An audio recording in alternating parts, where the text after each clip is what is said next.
Alors, bonjour tout le monde, je vais essayer de faire quelques séries d'exercices au niveau du cours de l'électrocinétique. Je vais commencer par le premier exercice dans mes circuits linéaires, à savoir que dans cet exercice, on va essayer de voir trois règles dans l'électrocinétique, c'est le diviseur de tension, diviseur de courant et la loi d'Ohm. Alors, comme vous voyez, vous avez un circuit qui possède plusieurs dipôles, des résistifs et deux générateurs, un générateur E et générateur E'. Alors, on va essayer de faire la première question. La première question a pour objectif de trouver la tension. La première question UEF. On va la voir, c'est au niveau de la résistance R. Voilà, UF. Alors, comme vous pouvez voir que ces deux résistances de R et R, dans la branche TF, ils sont attaqués par le générateur E'. Donc, on peut appliquer directement le diviseur tension.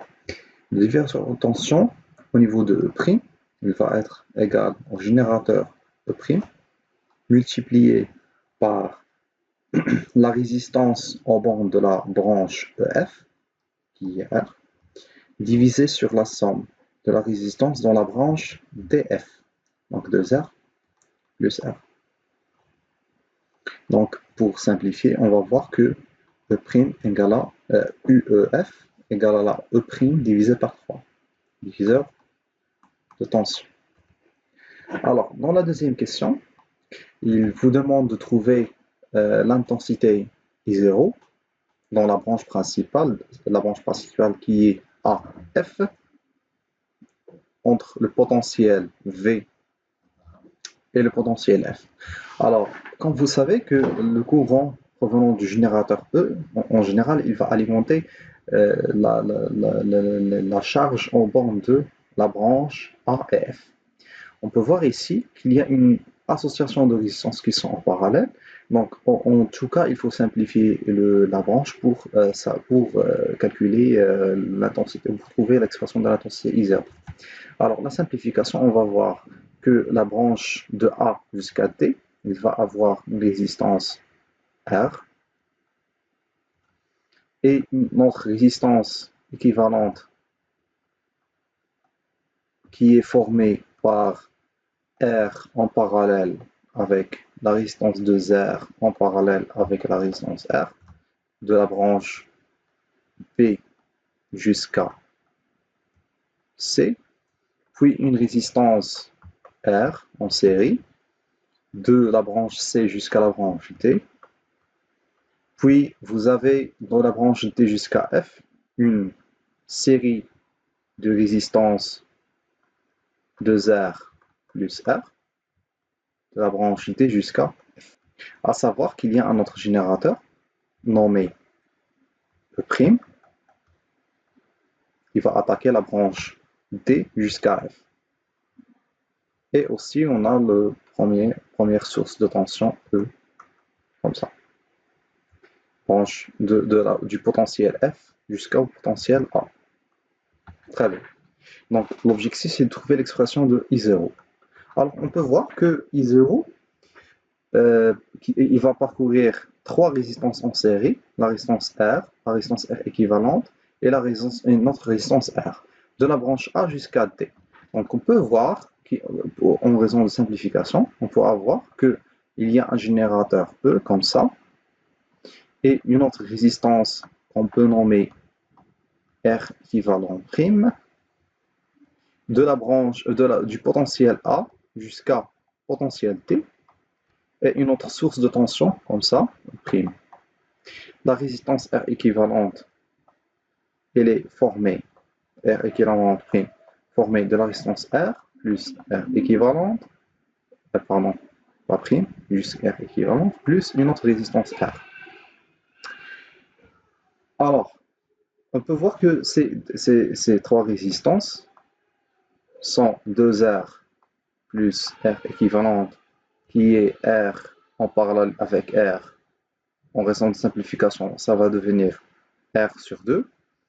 Et en parallèle avec 2R, donc on va avoir, comme ça, R sur 2 en parallèle avec 2R.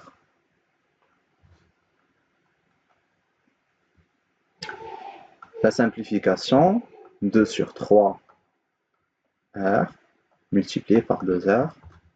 Donc on va avoir sur 3 R. Donc c'est 6 plus 2, c'est 8. R équivalent.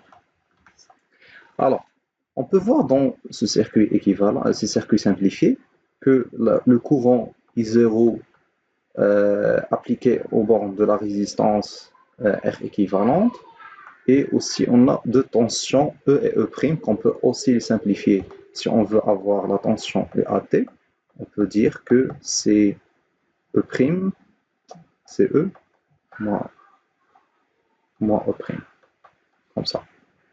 Il vaut aussi la résistance R équivalent prime multipliée par le courant I0 implique que le courant I0 égale à E moins E' divisé par l'équivalent prime.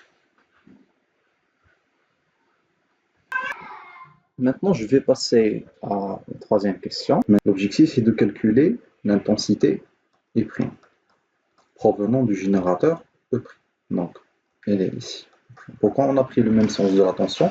C'est par convention, les générateurs possèdent le même sens pour la tension et le courant.